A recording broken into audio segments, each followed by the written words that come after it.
ആ നാടുകളുടെ വൃത്താന്തങ്ങളിൽ ചിലത് നാം നിനക്ക് വിവരിച്ചു തരികയാണ്. അവരിലേക്കയക്കപ്പെട്ട ദൂതന്മാർ വ്യക്തമായ തെളിവുകളും കൊണ്ട് അവരുടെ അടുത്ത് ചെല്ലുകയുണ്ടായി. എന്നിട്ടും മുമ്പ് അവർ നിഷേധിച്ചു തള്ളിയിരുന്നതിൽ അവർ വിശ്വസിക്കുകയുണ്ടായില്ല. സത്യനിഷേധികളുടെ ഹൃദയങ്ങളിന്മേൽ അപ്രകാരം അല്ലാഹു മുദ്രവെക്കും.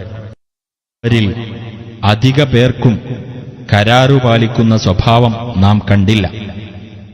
തീർച്ചയായും അവരിൽ അധിക പേരെയും ധിക്കാരികളായി തന്നെയാണ് നാം കണ്ടെത്തിയത്. പിന്നീട് അവരുടെയൊക്കെ ശേഷം മൂസായെ നമ്മുടെ ദൃഷ്ടാന്തങ്ങളുമായി ഫിർഔന്റെയും അവന്റെ പ്രമാണിമാരുടെയും അടുക്കലേക്ക് നാം നിയോഗിച്ചു. എന്നാൽ അവർ ആ ദൃഷ്ടാന്തങ്ങളോട് അന്യായം കാണിക്കുകയാണ് ചെയ്തത്.